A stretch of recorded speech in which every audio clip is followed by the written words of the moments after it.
வணக்கம் ஃப்ரெண்ட்ஸ். இன்றைக்கி நம்ம என்ன பண்ண போகிறோம்னா சிக்கன் பிரியாணி குக்கரில் வந்து எப்படி செய்கிறது. சும்மா ஒரு அரை கிலோ வச்சு நாங்கள் செய்கிறோம். அரை கிலோ சிக்கனு, அரை கிலோ அரிசி வச்சு நாங்கள் இப்போ புதுசாக சிக்கன் பண்ணுறோம். பார்த்திங்கன்னா ஃபஸ்ட்டு எண்ணெய், அப்புறம் 2 ஸ்பூன் வந்து நெய் வச்சுக்குவோம்.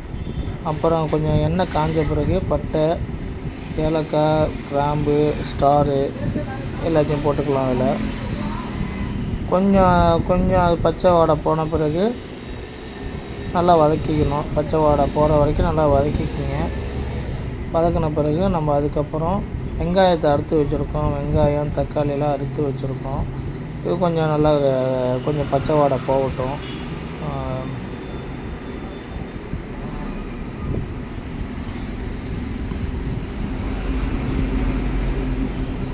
ரொம்ப கருவ விட்டுறக்கூடாது. ஓரளவு பச்சை வாடை போன பிறகு போதும்.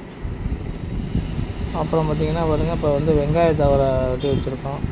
ஒரு 200 கிராம் வெங்காயம் வெட்டியிருக்கோம். 200 கிராம் வெங்காயத்தை போட்டாச்சு. அது நல்லா என்ன பண்ணணும்னா, நல்லா கோல்டன் கவரில் நல்லா சவக்கணும். அது வரைக்கும் நம்ம அதை நல்லா வதக்கணும். எண்ணெயிலே போட்டு அதை வதக்கணும். நல்லா வதக்கிட்டு நல்லா வெங்காயம் வந்து பொன்னிறமாக நல்லா பொன்னிறத்துக்கு வரணும். பாருங்கள், கொஞ்சம் நல்லா வதக்கட்டும். பாருங்கள் நல்லா எண்ணெயில் வந்து பொரியணும். அதே நேரத்தில் கருவக்கூடாது, பொன்னிறமாக வரணும்.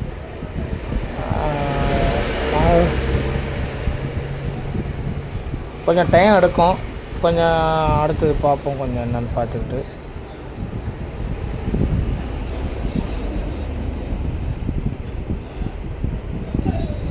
பட்டை, கிராம்பு, ஏலக்காய், முக்கியமாக வாசனை ஏலக்காய் கண்டிப்பாக நம்ம போட்டு தான் ஆகணும்.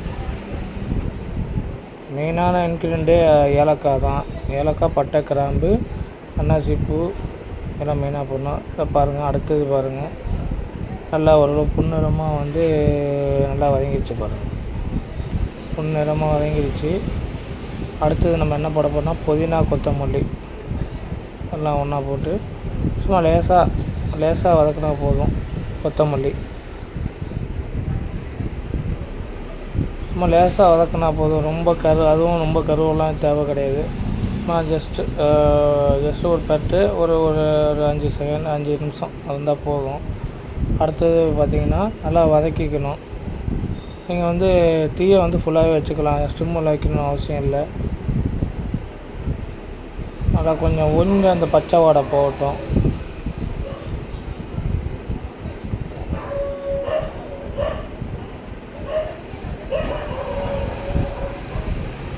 நாங்கள் வந்து இதுக்கு முன்னாடி வடி பிரியாணிலாம் செஞ்சு நாங்கள் வாட்ஸ்அப்பில் இதில் போட்டிருக்கோம். யூடியூப்பில் அப்லோட் பண்ணியிருக்கோம். அது பாருங்கள். இது நாங்கள் குக்கரில் இப்போ தான் புதுசாக நாங்கள் ட்ரை பண்ணுறோம். பாருங்கள், இதை விட வடி பிரியாணி இன்னும் நல்லா டேஸ்ட்டாக இருக்கும். அது கொஞ்சம் எடுத்து இது பண்ண பாருங்கள். காஷ்மீரி மிளகாத்தூள் சும்மா ஒரு ஸ்பூன் போட்டால் போதும். அது வந்து லேசான காரத்துக்கும் கொஞ்சம் கலருக்காகவும் போடுறோம். நாங்கள் கேசரி போடுறோம் பண்ணிட்டோம். அடுத்தது பார்த்திங்கன்னா மல்லித்தூள், கரம் மசாலா ஒரு 1.5 ஸ்பூனு, மல்லித்தூள் ஒரு 2 ஸ்பூன் போடுறோம். ஒரு 2 ஸ்பூன் எங்களுக்கு ஒரு அளவு தெரியும், 2 ஸ்பூன் என்னென்னு. 2 டேபிள் ஸ்பூன் போடணும். போட்டு நல்லா அந்த வெங்காயத்தோடு நல்லா கலக்கிக்கணும். நல்லா அதோடைய மசாலா ஸ்மெல்லு போகிற வரைக்கும் நல்லா கலக்கிக்கணும்.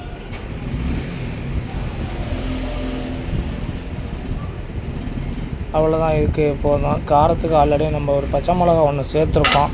போதும். நம்ம பிள்ளைங்க அவ்வளோ இது பண்ண மாட்டாங்க. கொஞ்சம் குறைஞ்சிச்சு. ஜீரகத்தூள் கொஞ்சம் இருந்துச்சு, அது ஒரு அரை ஸ்பூனு.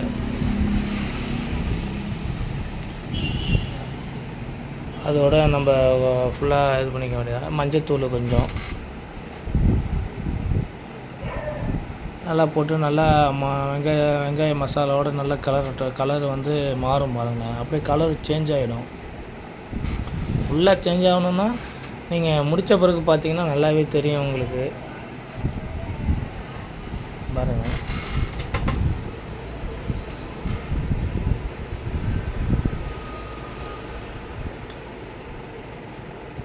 இஞ்சி பூண்டு பேஸ்ட்டு ஃபஸ்ட்டே போடக்கூடாது, இப்போ தான் அதுக்கு தகுந்தாப்புல போடணும்.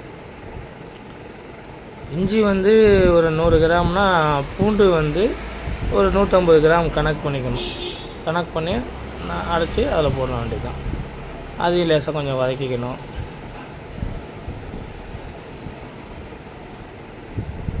சும்மா அதோட பச்சை வாடை போனால் போதும். ரொம்ப போட்டு நம்ம வதக்கிக்கிட்டு இருந்தோம்னா அப்படியே ஒட்டிக்கும். அதோடைய பச்சை வாடை வந்து கொஞ்சம் ஓரளவு பச்சை வாடை போன பிறகு அப்புறம் வந்து பார்த்திங்கன்னா தயிர்.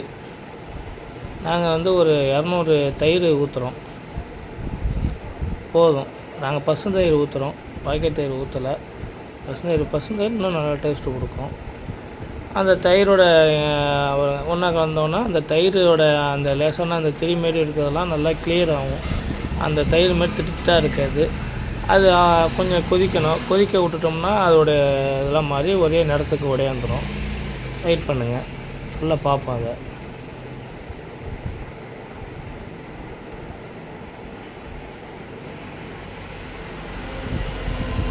கொஞ்சம் வெயிட் பண்ணுவோம், கொஞ்சம் கொதிக்கட்டும். கொதி நிலை வந்தோடனே அதோடைய தயிரோட அந்த தன்மை போய் அந்த ஒன்றா சேர்ந்துடும், மசாலோடு சேர்ந்துடும் தயிர்.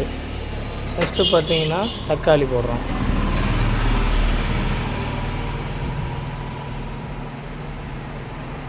உப்பும் நம்ம முன்னாடியே சேர்த்துக்கலாம், இல்லைன்னா தக்காளி போட்ட பிறகு கொஞ்சம் உப்பு போடணும். வெயிட் பண்ணுங்கள், போடுவோம்.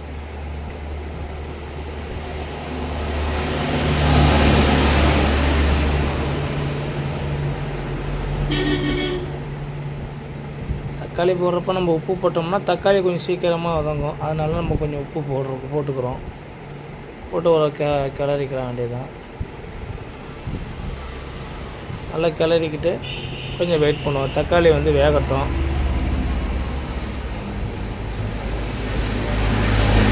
தக்காளி ரொம்ப மசியணும்னு அவசியம் கிடையாது, வெந்தால் போதும். ஓரளவு ரொம்ப மசியணும், நல்லா குலன்னு ஆகணும்னு அவசியமே கிடையாது. கொஞ்சம் ஓரளவு வெந்தால் போதும். பிரியாணிக்கு டேஸ்ட்டுக்காக தான் அந்த தக்காளி. ரொம்ப வதங்கணும்னு அவசியமே கிடையாது. வச்சு கொதிக்க வச்சோம்னா நம்ம ஓரளவு ரெடி ஆகிடும். தக்காளி ஸ்மெல், புளிப்பு எல்லாம் ஏறிக்கும். மூடி வைப்போம் ஒரு கொஞ்சம் நேரத்துக்கு, வேகட்டும். தக்காளி வேகட்டும் நல்லா.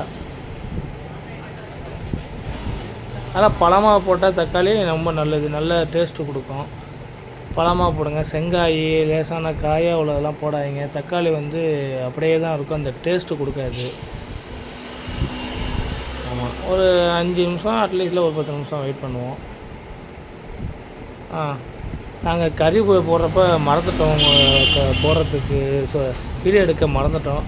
கறியை போட்டுட்டு தக்காளி வெந்துடுச்சு, அதுக்கப்புறம் நாங்கள் கறியை போட்டுட்டோம்.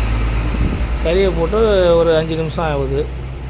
5 நிமிஷத்தை மசாலாவோட பாருங்கள், தக்காளி அதுவே கரைஞ்சிருச்சு பாருங்கள்.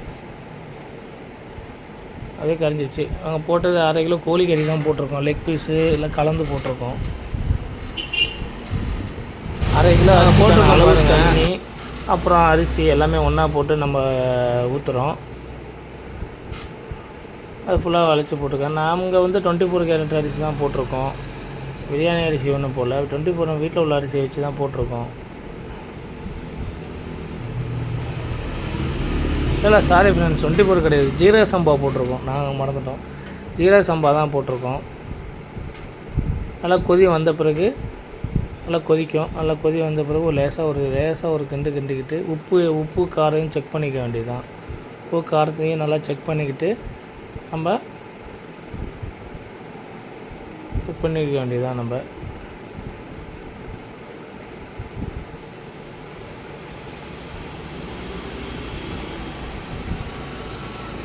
காரமும் கரெக்டாக இருக்குது, உப்பும் கரெக்டாக இருக்குது, போட வேண்டிய அவசியம் இல்லை. இப்போ பார்த்தீங்கன்னா எல்லாம் ஓரளவு ஓகே. புளிப்பும் அதுக்கு ஈக்குவலாக இருக்கான்னு திரும்ப பார்த்துக்க வேண்டியது தான். புளிப்பும் நம்ம செக் பண்ணிக்க வேண்டியது தான். காரம் ஓகே, புளிப்பு ஓகே. தேவை உங்களுக்கு உப்பு கரிக்கணும். உப்பு அளவாக இருக்கக்கூடாது, உப்பு கரிக்கணும். அப்போ தான் சாப்பாட்டுக்கு கரெக்டாக ஈக்குவலாக வரும்.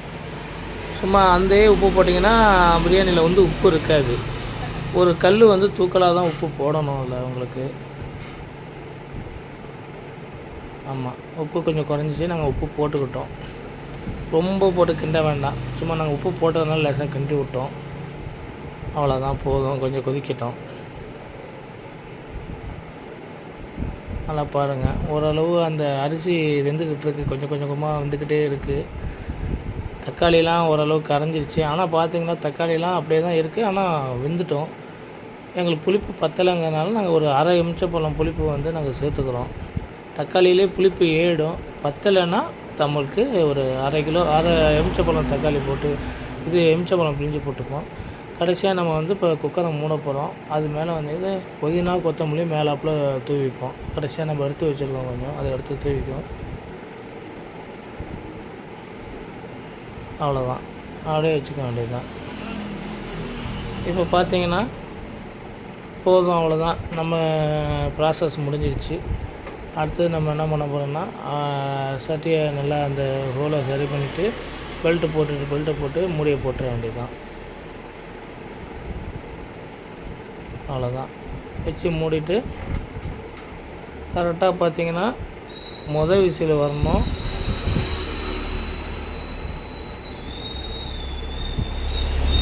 விசில் வந்து ஸ்பீடில் இருக்கணும். ரெண்டாவது விசிலும் ஸ்பீடில் தான் இருக்கணும். 3வது விசில் தானாக வந்துடும். 3 விசில் விட்டோன்னா அப்படியே விட்டுறணும். அவ்வளோதான், போதும் 3 விசில். வாங்க நம்ம இப்போ சூடு ஆறிட்டு இப்போ பிரிப்போம். பாருங்கள், அட்டகாசமான ஒரு பிரியாணி, சிக்கன் குக்கர் பிரியாணி. பாருங்கள், கொலன்னு ஆகலை, பொலன்னு வந்திருக்கு. பாருங்கள், நமக்கு நெய் தேவைப்பட்டால் நெய் போட்டுக்க வேண்டியதான். Thank you friends. அடுத்த வீடியோவில் நம்ம பார்ப்போம்.